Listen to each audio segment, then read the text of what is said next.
Next Gen Investor, your favorite new investor podcast. Let's dive into last week's stock picks. You hit He's it. Warren and I'm Buffett. Let's go. Alright, so let's dive into last week's stock picks. For my pick, I went with ServiceNow. And while it did fall about 2.6%, my long-term thesis is still intact. It was more just from the broader software sell-off this week and like the AI eating software. But my long-term thesis of the AI control tower is definitely still intact.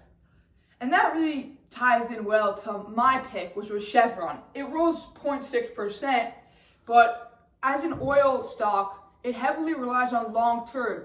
You find oil next week is not when they're like digging out the oil. Like it takes years to get the oil from where they find it to the market. And that plays in like, yeah, it rose, but this is really a long-term stock that we should be looking at.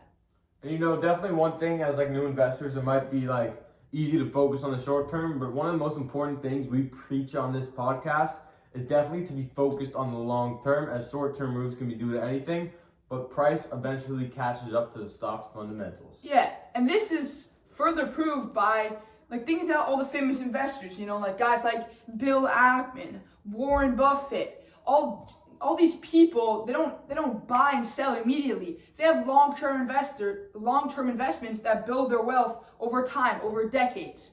Warren Buffett, he's held Coca-Cola, Dairy Queen, and all those types of stocks for decades at a time, 30, 40, 50 years. He had Apple for a while. That's what truly builds wealth, long-term investing. Now let's check out what last week's key events and how that played out in the market. Especially with AI-driven volatility in tech giants. Major AI stocks face pressure amid fears of an AI bubble. This is an ongoing threat. Is the AI bubble going to pop? And it is going to pop at some point, but we really need to time that to perfection. And another thing we were mentioning before is still a software sell-off within the tech sector. It's not the tech sector falling as a whole, but it's mostly software as a subset of tech. And sorry for me getting so many texts, it's what happened. You're just a popular investor around town. Everyone's always asking for insider trading, even though he doesn't work with the company, so it's not possible. So, yeah, software did fall a little bit more than the market this week, but it's okay. Also, there was a NVIDIA Meta AI chip deal, and whenever there's a chip deal, the stocks always rise. So Meta made the deal that with NVIDIA, that NVIDIA would send AI chips to Meta, and those two stocks are huge in the tech industry, and that made them stocks rise a little bit. And also, another thing that happened is companies like Shopify and Palo Alto Networks did report earnings last week, and they both beat earnings on revenue and earnings, I believe, showing that like software and cybersecurity are like clearly still doing well, even with all like the cloud code and AI stuff taking over everything. So that really does like still prove that like AI is not just gonna like disrupt every software stock. And probably the most important thing that happened last week Supreme Court. But you got it. The Supreme Court struck down Trump's tariffs. 6-3. Trump was not very happy about that, and he said over the weekend he's gonna increase tariffs by another 15%, I believe. Yeah. Due to the Supreme Court doing this, and he's bringing up all these random acts, and this is definitely the market actually did rise on this news because there was a lot of fear on like what would happen, and, like what would Trump's reaction be, what would the Supreme Court do.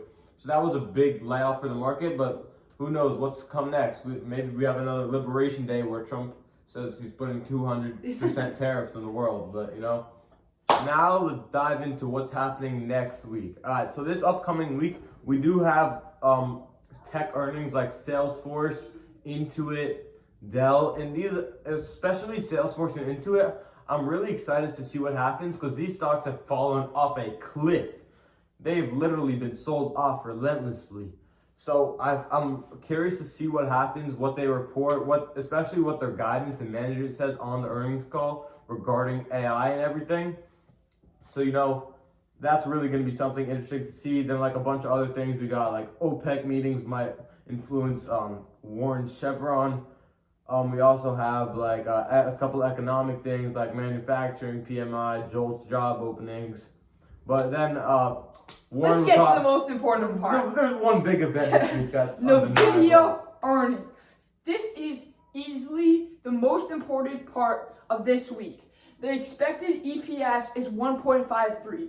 And if they miss on earnings per share, and they miss on revenue, and they miss on a bunch of different categories, this could trigger an AI bubble for it to pop. NVIDIA's earnings always, repeatedly, quarter after quarter, shift the market wildly, either to a 5-10% gain, 5-10% loss. And the 10% loss is especially important, as this could trigger the AI bubble. We could be a week before calling the AI bubble when it will happen. So it's important to look out for what they report. And another option is not just that there's an AI bubble, but if NVIDIA comes in and smashes earnings and smashes everything, that can send the market to new all-time highs through a roof. I don't think many people realize, but NVIDIA almost single-handedly drives the market now. NVIDIA is the market at this point. Yeah, so that's definitely going to be one of the most important things. And one little thing that I don't think many people are realizing, but it's really, what does NVIDIA say on all what's going to happen with software? Because NVIDIA directly benefits from the idea that AI will eat software because he's selling all the chips to the AI companies, but then he's also working with the software companies. So that's one thing I'm definitely looking for as a big software investor right now. Let's get into the best segment of the week. Stock picks. Can I go first? With my pick, I'm taking NVIDIA. As I talked about in the last segment, it's super important for the whole market. Not only the tech sector, but the market as a whole. And this could really push the market forward or decrease it a lot. So I'm going to NVIDIA. And if you want to get a little risky, maybe get some options into that. You know what I'm saying? We don't touch on that subject here. Buffett, what do you got? So my pick, I'm going with HIMS. So this stock has recently really just dropped off a cliff. I think they're down close to 80% from all-time highs. HIMS is basically the new AMC telehealth company where they sell medicine to you online. And I think that's really the future of where medicine is going.